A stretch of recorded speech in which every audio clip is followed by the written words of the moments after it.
મિત્રો ખેતી કી રફતાર પરિવારમાં હું પ્રશાંત પટોડિયા આપ સર્વે ખેડૂત મિત્રોનું હાર્દિક સ્વાગત કરું છું। ખેડૂત મિત્રો, આજે વાત કરવી છે તલના પાકમાં આવતા સુકારા વિશે। તલનો પાક હાલના સમયે જોઈએ તો મોટાભાગના ખેડૂત મિત્રોને ફાલ અવસ્થાએ અથવા તો બેઢા અવસ્થાએ પહોંચ્યો છે। આ બેઢા અવસ્થાએ જ્યારે પાક પહોંચ્યો હોય ત્યારે પાક જમીનમાંથી ભેજ અને પોષક તત્વો આ બંનેનો ખૂબ મોટા પાયે ઉપાડ કરતો હોય અને સાથે જ અત્યારે ઉનાળાની સિઝન ચાલુ છે અને પાણીની ક્યાંક ને ક્યાંક ઘણા બધા ખેડૂત મિત્રોને ખેંચ હોય તો આવા સમયે થોડુંક પાણીમાં ખેંચ હોય, પોષક તત્વોની ઘટ હોય, આવા સમયે જમીનની ફૂગ જે તલના પાકમાં મૂળનો સુકારો અને થડનો કોહવારો એટલે કે જે ગળામાં કાળો ભાગ થઈ જાય, જ્યાંથી જમીન સાથે છોડ જોડાયેલો છે ત્યાં કાળી પટ્ટી થઈ જાય અને આપણો છોડ ધીમે ધીમે પીળો પડે, પાંદડા ખરે ને સુકાઈ જાય, આ પ્રકારનો પ્રશ્ન તલના પાકમાં જોવા મળે। તો એના ઉપાય તરીકે શું કરવું?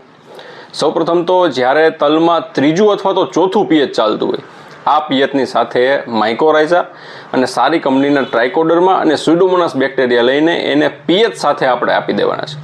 આટલું જો આપણે કરશું તો એનાથી તલના પાકમાં તંતુ મૂળનો ખૂબ સરસ વિકાસ થશે, મૂળ ઊંડા સુધી પહોંચશે અને ભેજના સમયે જ્યારે આપણે પિયતની ઘટ હોય, ભેજની ઘટ હોય ત્યારે જમીનમાં ઊંડેથી ભેજ પકડીને છોડને પૂરો પાડશે, પોષક તત્વો પૂરા પાડશે કે જેથી છોડ મજબૂત બનીને ઊભો રહેશે।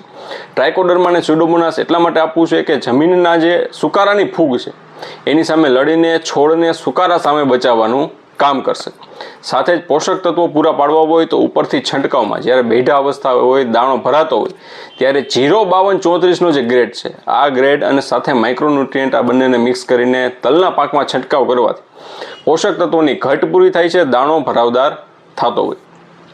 ફૂગનાશકોની જો વાત કરવામાં આવે તો જ્યારે હળવા ફૂગનાશકની વાત હોય, જ્યારે આપણે સુકારો દેખાતો નથી ને એડવાન્સમાં હાલવું છે, એડવાન્સમાં હાલવા માટે કોપર ઓક્ઝીક્લોરાઇડ નામનું જે ફૂગનાશક છે કે જે માર્કેટમાં ક્યુટોક્સ અથવા તો બ્લુ કોપર નામથી મળતું હોય, 40 ગ્રામ પ્રતિ પંપના દરથી એને છંટકાવ કરો તો શરૂઆતની અવસ્થામાં એડવાન્સમાં સારા રિઝલ્ટ આપે છે। એના સિવાય ક્લોરોથેલોનિલ કે જેને ખેડૂત મિત્રો છટાયું નામથી ઓળખે છે અથવા તો થાયોફિનાઇટ મિથાઇલ એટલે કે રોકોના નામને જે ખેડૂત મિત્રો ઓળખે છે, આ બંનેનો ઉપયોગ કરવાથી એડવાન્સમાં હાલવામાં આપણને સુકારા સામે ખૂબ સારા પરિણામો મળતા હોય। એઝોક્સિસ્ટ્રોબિન પ્લસ ક્લોરોથેલોનિલ નામનું જે ટેકનિકલ છે કે જે માર્કેટમાં ઝુડિયોના નામથી મળતું હોય એને 30 ગ્રામ પ્રતિ પંપ પ્રમાણે 30 ml પ્રતિ પંપ પ્રમાણે છંટકાવ કરવાથી આ તકલીફમાં ખૂબ સારો ફાયદો મળે છે। એક વખત સુકારો આપણા પાકમાં આવી ગયો છે અને હવે એને અટકાવવો છે તો માર્કેટમાં જે રિડોમિલ ગોલ્ડ એટલે કે જે મેટાલેક્ઝિલ અને મેન્કોઝેબનું કોમ્બિનેશન મળે છે, ઘણી બધી કંપનીઓમાં આ કોમ્બિનેશન મળતું હોય, એને પિયત સાથે આપી દેવાથી પણ સુકારો જ્યાં છે ત્યાં અટકી જતો હોય છે। અને ટ્રાઇફ્લોક્સિસ્ટ્રોબિન પ્લસ ટેબુકોનાઝોલ એટલે કે બાયર કંપનીનું જે આપણે નેટિવો છે, એના સિવાય પાયરેક્લોસ્ટ્રોબિન પ્લસ મેટિરમ એટલે કે કેબ્રિયોટોપ જે BSF કંપનીનું આવે છે, આ બધા એવા ટેકનિકલો છે કે જે આપણને થોડાક મોંઘા પડે પરંતુ સુકારામાં અને થડના કોહવારામાં તલના પાકમાં ખૂબ સારા પરિણામો આપે છે। આ અલગ અલગ પ્રકારના ટેકનિકલોની સાથે જે આપણે કંપનીના દવાના નામ બોલી છે, આ આપણે કોઈ કંપનીની કે દવાની જાહેરાત કરવા માટે નથી બોલતા, પરંતુ માત્ર જો ટેકનિકલ નામની તમને જાણકારી આપી તો ઘણા બધા ખેડૂત મિત્રોને એ દવા ઓળખવામાં તકલીફ થાય છે અને મેસેજ આવે છે। એટલે જ આ જો કંપનીના નામ સાથે બોલીએ તો ખેડૂત મિત્રોને આ દવા ઓળખવામાં સરળતા પડે એના માટે જ આ નામ બોલતા હોય છે।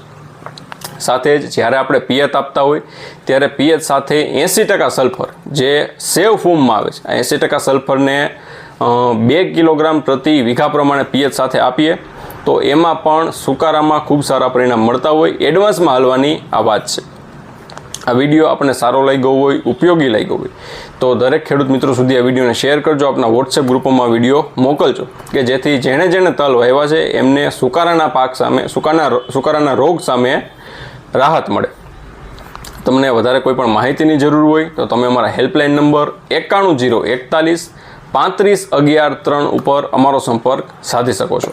તમે અમારી જો ખેતી કી રફતાર ચેનલમાં નવા હોય તો આ વિડીયોની નીચે જે કાળા કલરનું સબસ્ક્રાઇબ બટન દેખાય છે એને ખાસ દબાવી દેજો કે જેથી કરીને અમારા ખેતીલક્ષી વિડીયો આવે તો તરત તમને તમારા મોબાઈલમાં જોવા મળે। ફરીથી મળીશું ખેતીને લગતી કંઈક નવીન પ્રકારની માહિતી સાથે। અત્યાર માટે બસ આટલું જ। ખૂબ ખૂબ આભાર। જય જવાન, જય કિસાન।